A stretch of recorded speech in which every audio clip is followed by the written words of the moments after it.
Atlanta has not been too kind to the Sacramento Kings, and tonight it looked like that trend would continue. But that's when De'Aaron Fox and the Kings came roaring back from 23 down to steal a win in A-Town. But despite that fact, we're going to be talking about some changes to the starting lineup that might need to take place. It's all right here for you on Locked On Kings. You are Locked On Kings, your daily Sacramento Kings podcast. Part of the Locked On Podcast Network, your team every day. And now, ladies and gentlemen, it is that time. Time for another episode of Locked On Kings. Hello and welcome into Locked On Kings, your podcast hub for Sacramento Kings coverage all season long. Today's episode is brought to you by PrizePicks, the easiest and most exciting way to play daily fantasy sports. Go to prizepicks.com/LockedOnNBA and use code all lowercase LockedOnNBA for a first deposit match up to $100. My name is Matt George. I have the privilege of being your host here. I'm a Sacramento sports anchor and reporter for ABC 10 News.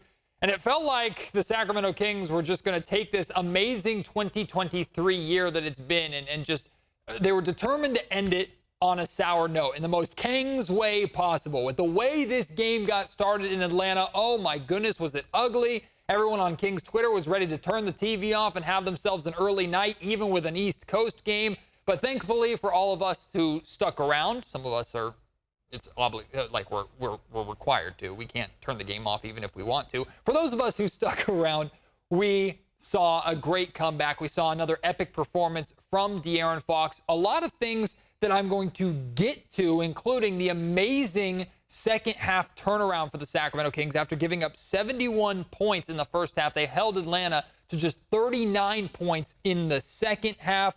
De'Aaron Fox went for a career high. Trey Lyles and Malik Monk exploded off the bench. All this stuff we are going to get to, but in the next segment.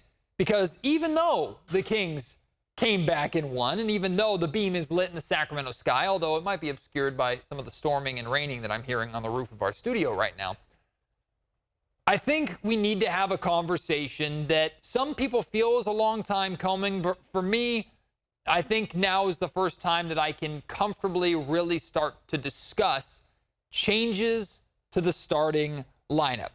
And first off, before we even get into that, I want to talk about Mike Brown for a quick second, because not the most recent Locked On Kings podcast, but after the loss to the Portland Trail Blazers, I had some criticisms for Mike Brown, and rightfully so, but I mainly criticized the leadership of De'Aaron Fox and Domantas Sabonis, despite the fact that they combined for, I think, 77 points in that game. In recent weeks, I've seen, now I know Twitter, or X, represents a small minority of Sacramento Kings fans, so I'm not suggesting by any means that Kings fans are in any way starting to turn on Mike Brown. But I've seen the criticisms from Mike Brown start to pick up as of late. And I do want to address that really quick, because even though I don't think Mike is perfect, there's no such thing as a perfect head coach. Mike Brown would certainly say that he is not the perfect head coach. He makes mistakes, right? But Mike has been here before, and I don't mean in Sacramento, but Mike has helped teams get from good to great before.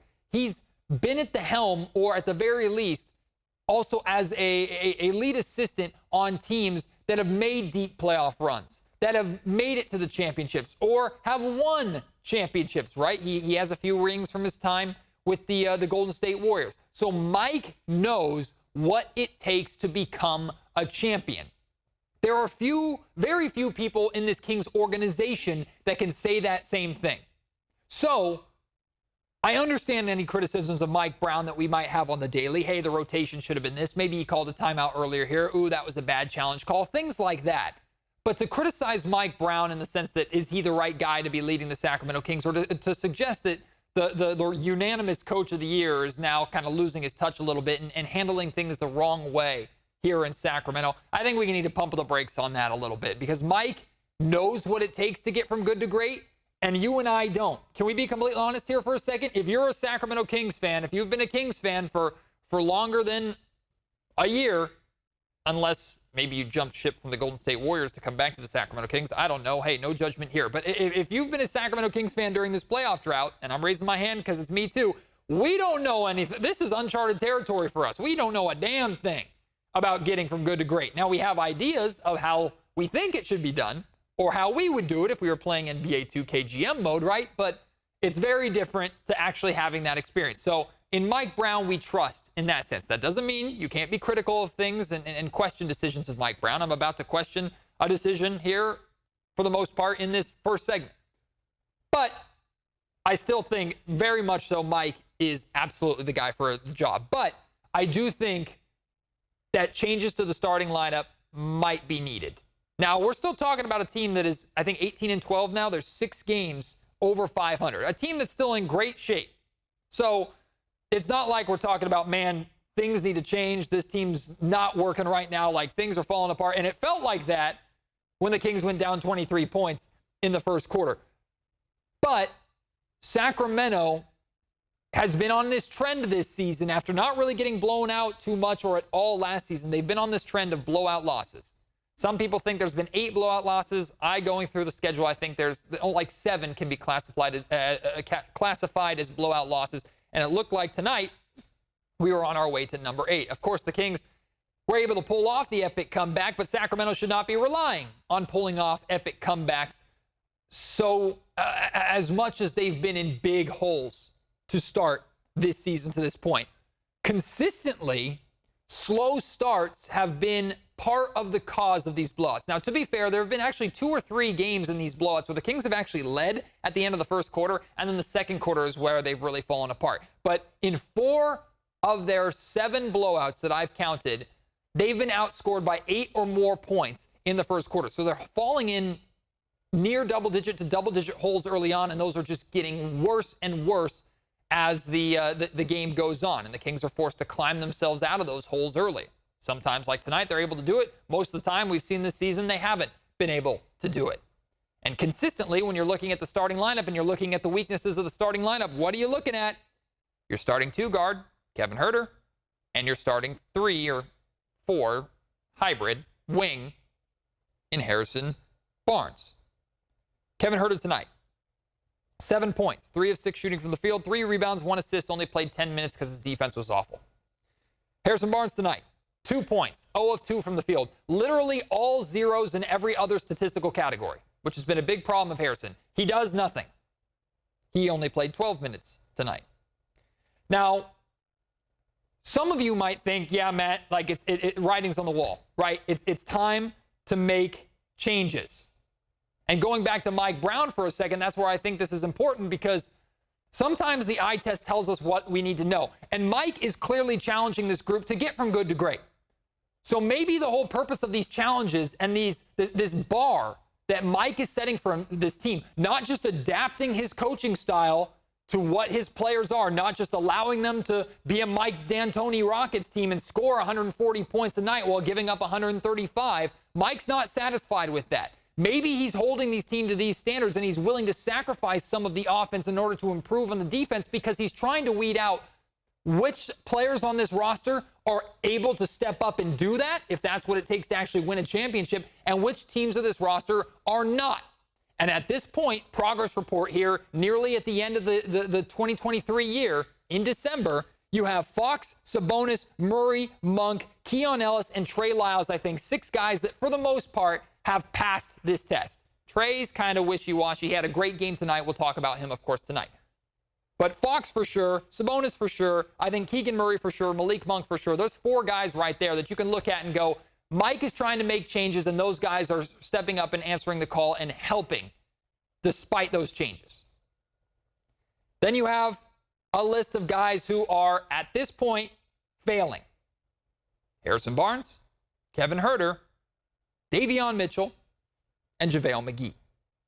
So if the eye test is telling us, or the numbers, or whatever Mike Brown's measurement of success, if he's looking at this and going, I'm trying to find out which team, which players, and send a clear message to Monty McNair and the Kings front office, hey, these are the players that are willing to adapt and can successfully adapt to the expectations that we have in order to win. These are the players that just aren't cutting it.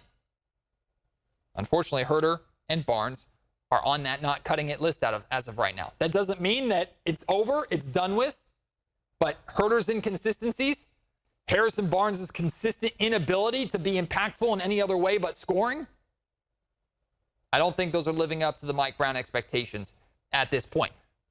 You might be thinking, hey, writing's on the wall. Move both of them out of the starting lineup. It's time to make a change. I am personally against the idea of moving both of them out.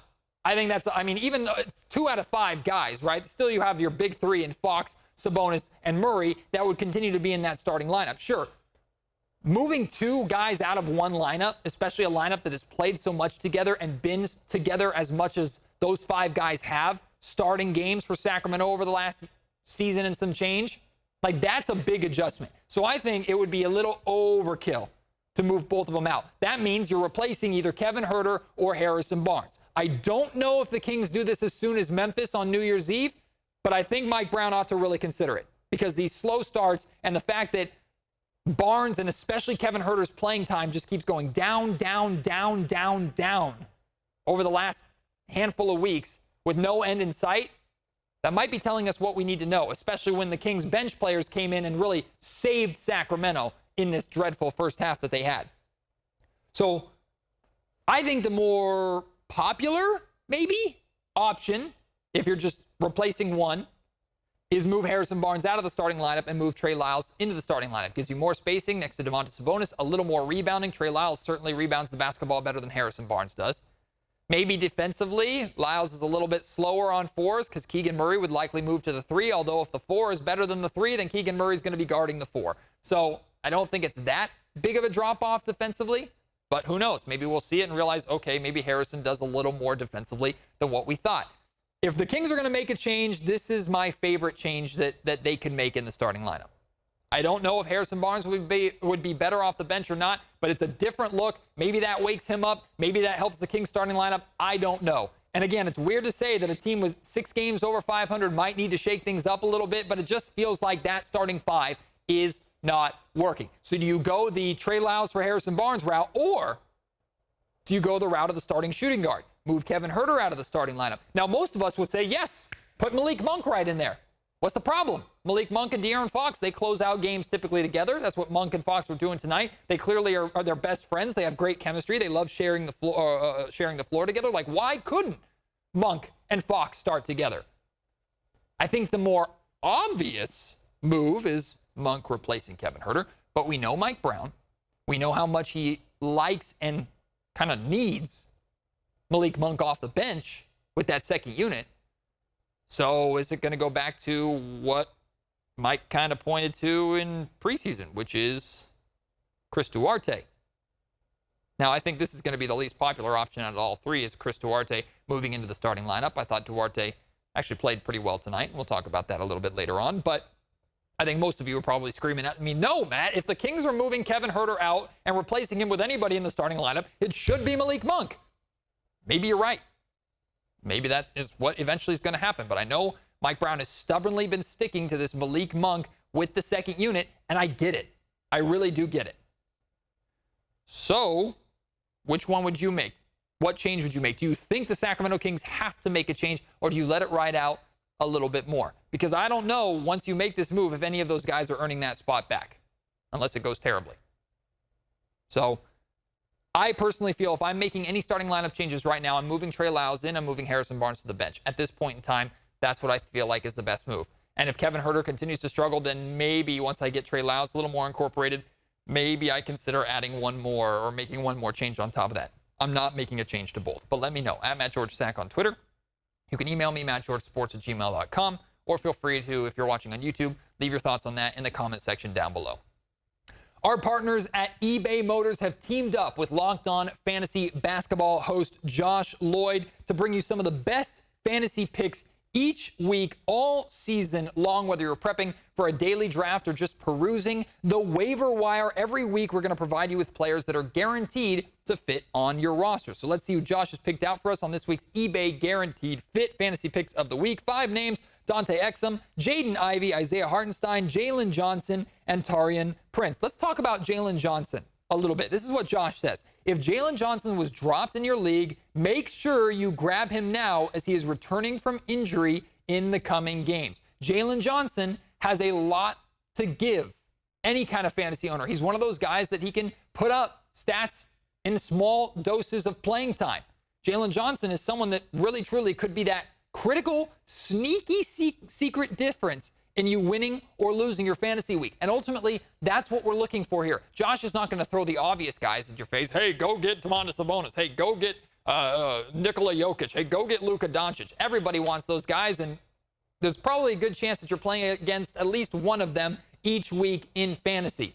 Now, you have your own juggernauts that are trying to balance those out, but you look at the end of your lineups, you look at your bench a little bit, and guys that you can sneak in there like a Jalen Johnson, those could be the difference makers. Josh is going to do everything he can on Locked On Fantasy Basketball to help you win your fantasy championship, and eBay Motors knows that a championship team is about each player being a perfect fit. And it's the same thing with your vehicle. With over 122 million parts for your number one ride or die, you can make sure your ride stays running smoothly. You can get brake kits, LED headlights, roof racks, bumpers, whatever your baby needs. eBay Motors has it. And with eBay Guaranteed Fit, it's guaranteed to fit your ride the first time, every time, or you get your money back. Plus, with these prices, you're burning rubber, not burning cash. Keep your ride or die alive at ebaymotors.com. eBay Guaranteed Fit only available to U.S. customers. Eligible items only. Exclusions apply.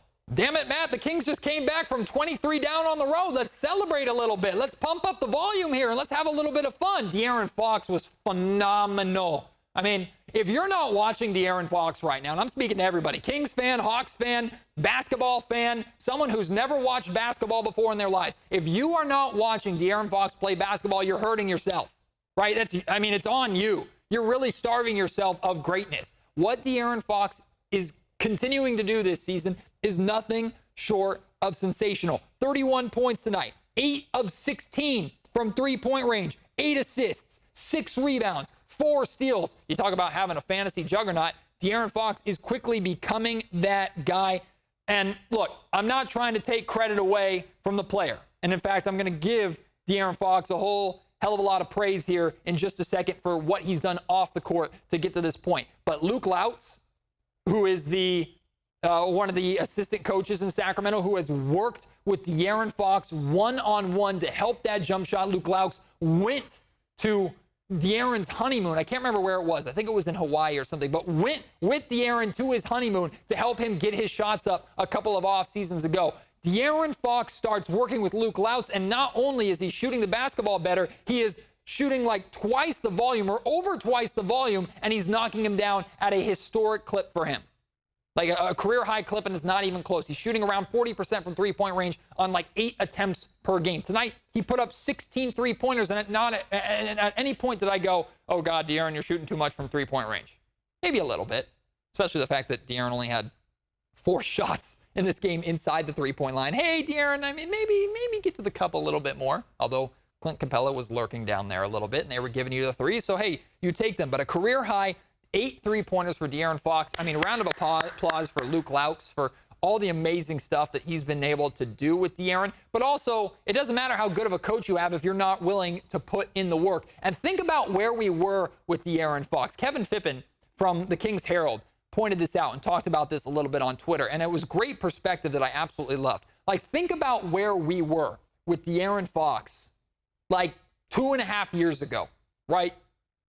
He and Tyrese Halliburton aren't gelling. De'Aaron Fox has been in Sacramento for 5 years now, and the Kings still suck. They need to go in a different direction. Vlade Divac is out as general manager. Like, Tyrese Halliburton is this exciting young draft pick, the first draft pick of Monty McNair. The Kings sign De'Aaron Fox to a contract extension kind of because they have to.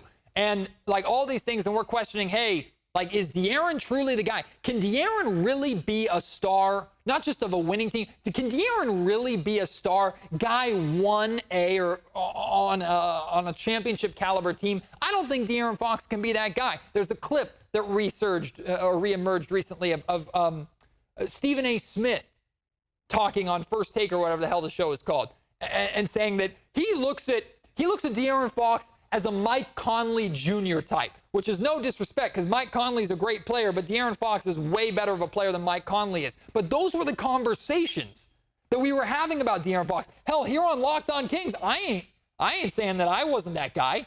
I was critical of De'Aaron Fox too. I was questioning whether or not Fox was going to be the guy or if the Kings should give the keys over to Tyrese Halliburton.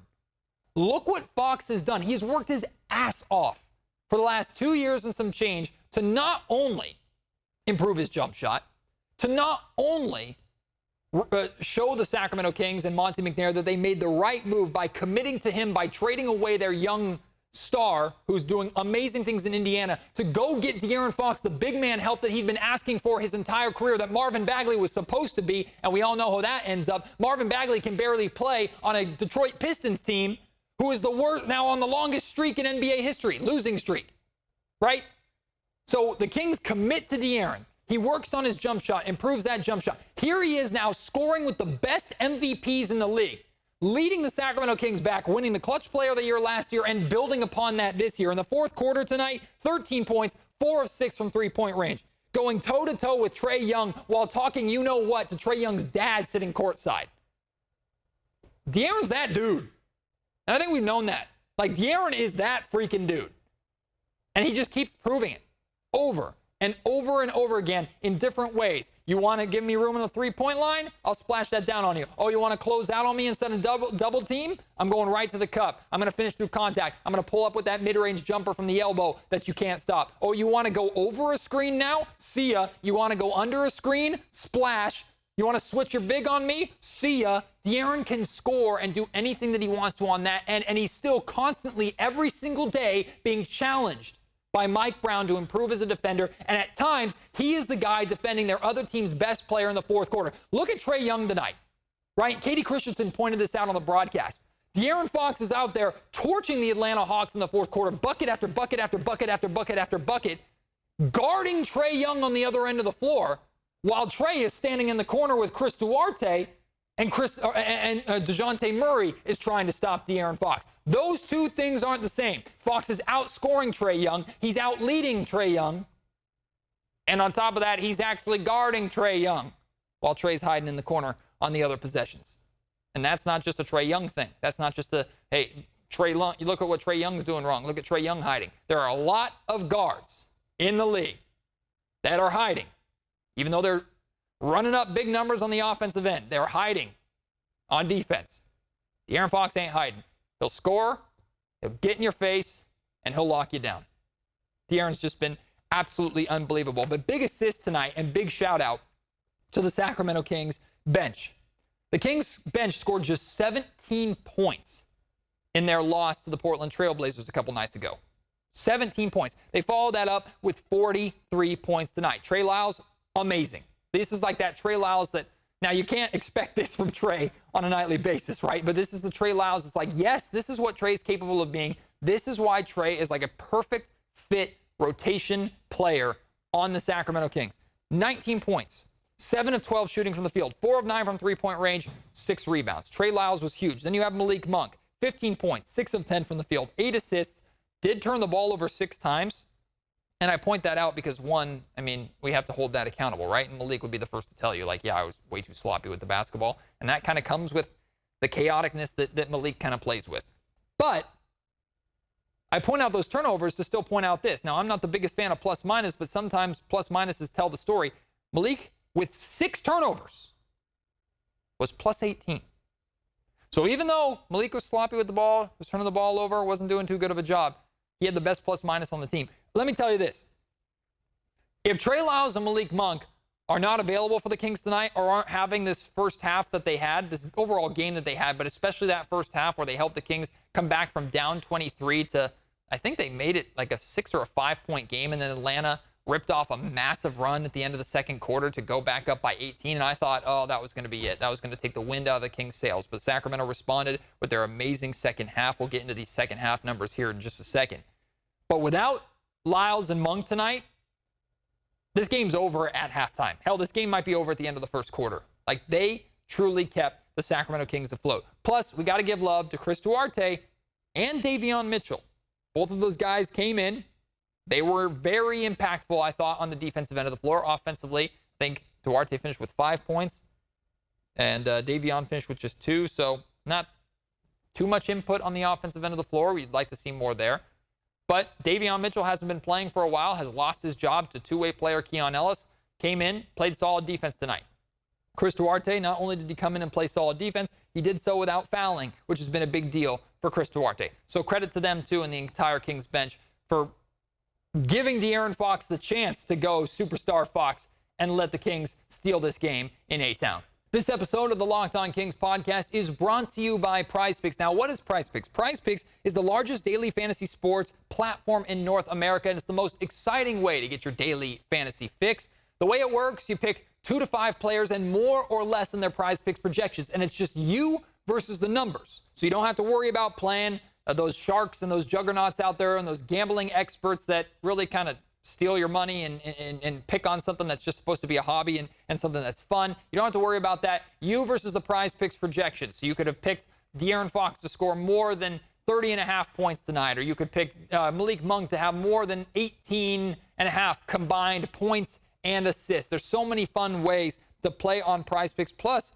PrizePicks helps you by having these safety nets in place that truly no other of these daily fantasy sports sites or platforms are going to have. For example, Malik Monk got banged up. He got hit in the hip in the first half, right?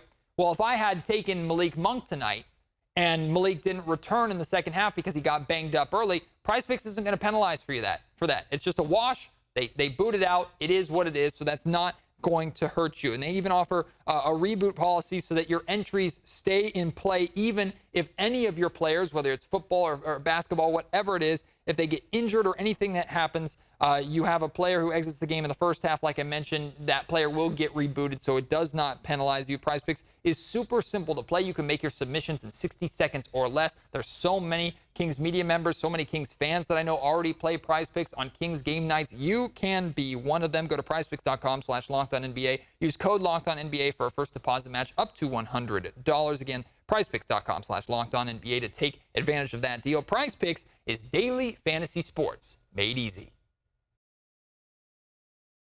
All right, let's take a look at some of these bonkers numbers from the first half to the second half for the Atlanta Hawks, and how the Kings, just the adjustments that the Kings made at halftime to completely flip the script on Atlanta. Like I mentioned earlier, the Hawks scored 71 points in the first half, just 39 points in the second half. They scored only 20 points in the third quarter, and 19 points in the fourth quarter. That's awesome for Sacramento. The Hawks shot 49% from the field, 50% from three-point range, and 76% from the free throw line in the first half. In the second half, they dropped from 49% to 28% from the field, 50% from three-point range to 21% from three-point range. They did shoot 100% from the foul line, but they got to the foul line significantly less. They shot 8 free throws in the second half compared to 17 free throws in the first half. The Hawks were dominating in the paint to start this game. 28 points in the paint in the first half, just 12 points in the paint in the second half. They had 16 second chance points in the first half. Clint Capella is just an unbelievable offensive rebounder. That number went down to 10 second chance points in the second half. They turned the ball over just 4 times in the first half. And in the second half, turned the ball over 11 times. Amazing adjustments by the Sacramento Kings. This is some of the fight that I wanted to see, right? We questioned earlier on in the season, not too long ago, I questioned the mental toughness of the Sacramento Kings.